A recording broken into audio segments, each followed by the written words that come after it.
Hello and welcome to CVAT Academy, your go-to training hub for mastering data annotation with CVAT. In this video, we'll explore working with points and skeletons. We'll learn what type of objects these tools are used for and see how to use each in more detail. Let's get started.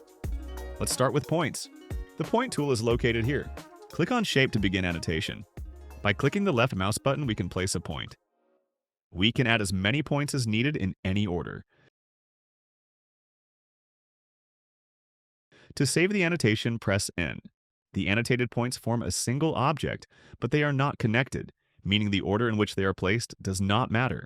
Points are mostly used to mark key parts of an object or specific features. For example, they can be used to mark joints in pose estimation, eyes, nose, and mouth in facial recognition, or to track specific points of interest in an image.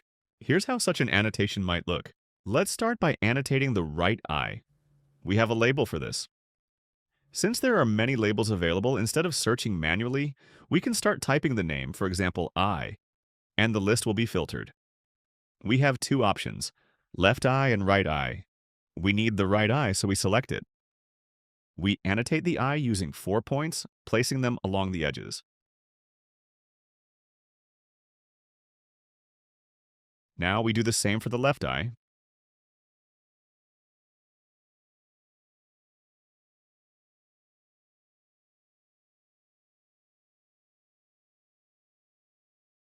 Next, we annotate the nose and mouth.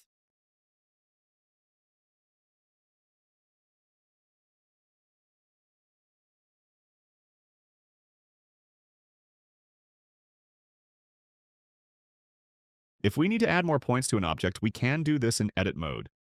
Hold Shift and click any existing point once. Now we can add more points. To save, click any existing point in the object. To delete extra points, right-click on a point and select Delete Point, or hold Alt and left-click on the points to remove them. Points are not always used in groups. Many tasks require annotating objects with just a single point. Let's annotate all the balls in the frame, with each point representing a separate object. To do this, we click once in the center of each object to place a point, then press N to finish the annotation. Then we press N again to start annotating the next ball. Place a point, press N to save, and repeat the process. However, there's a faster way to annotate in this scenario. We can limit the number of points per annotation to 1, so the annotation will automatically finish after placing a single point. This removes an extra step, making annotation quicker.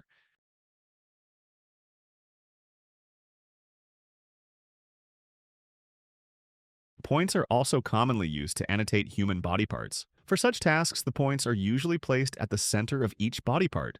In this case, each point will have its own label. It will look like this. We select the required label, apply a 1-point limit, and place the point on the corresponding body part. We continue this until all points are annotated.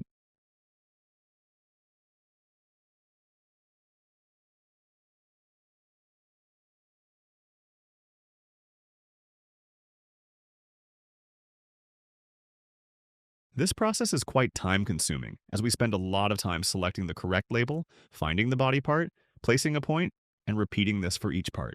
For such tasks, skeletons are more commonly used. A skeleton is a structured set of key points connected by lines, forming the object structure. It is a more advanced annotation method than individual points. When creating a task and adding labels, almost all annotation tools, such as bounding boxes and cuboids, are available except for skeletons. To add a skeleton to a task, it must be created separately. Let's go to the task page via the menu. In the constructor, select Setup Skeleton. Here we can create the skeleton we need. Let's review the available buttons. The first button allows adding points. The second button allows moving points. The third button lets us connect points with lines. The trash icon deletes points. The last 2 buttons allow us to save the skeleton or load an existing skeleton. There is also an additional button at the top to add an image as a background. Now let's add the required points.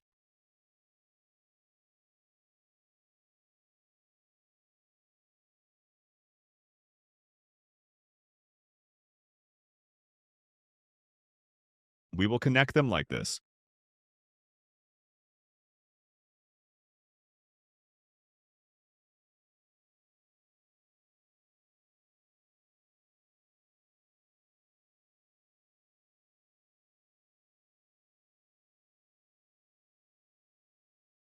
By default, points are numbered, but we can rename them.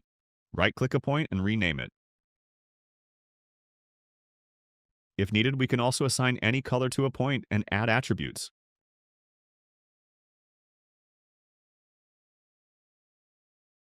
Let's repeat this for the rest of the points.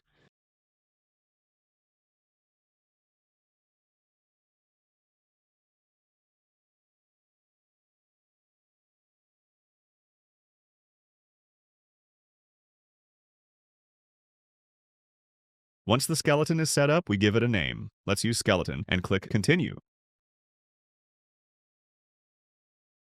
Then we close the constructor by clicking Cancel and return to the task. The skeleton tool now appears in the toolbar. Let's select it and try annotating a person. Annotating with a skeleton works similarly to a bounding box. However, at this stage, annotation is not yet complete. We are only adjusting the skeleton size to fit the object. Once the skeleton is created, we can move it entirely, resize it, and rotate it if necessary. These actions allow for overall adjustments, but do not guarantee precise placement of each point. Now we need to place each point in its correct position by dragging it. To prevent accidentally moving the entire skeleton, we can lock it using the pin property. This keeps the skeleton in place while allowing points to remain movable for fine-tuning.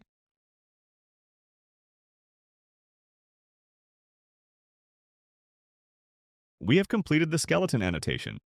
Now let's examine its structure in more detail. A skeleton has all standard properties. When activated, they apply to the entire skeleton. However, below that, we have parts. Expanding this reveals all the individual points, and each point has its own properties. Thus, a skeleton is essentially a single object that contains and connects multiple individual points. Besides standard attributes like lock, occluded, and hide, there is an important property called outside. If we activate outside, the point disappears, similar to the hide function, but with one major difference. Hide only makes the point invisible for convenience, but it remains in the annotation. Outside, however, completely removes the point from the annotation. Let's see the difference. We'll hide the left shoulder point and set the right shoulder point to outside. Now we save the changes and reopen the task.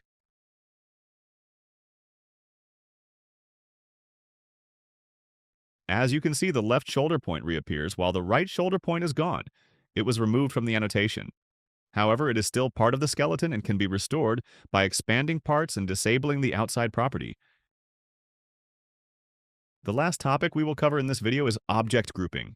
Let's additionally annotate a bounding box for the person.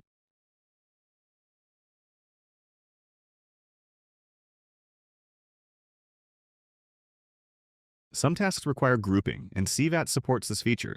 The tool for grouping objects is located here on the toolbar. Click on it to activate it. Now we need to select the shapes we want to group. Simply click on them. To complete the grouping, press G. After that, visually, nothing changes. To check the groups, go to the Appearance settings and select Group for Color By. Now both shapes have the same color.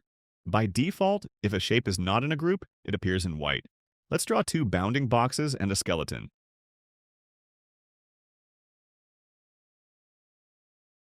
As we can see, all newly created shapes have a white color. We can group them all together.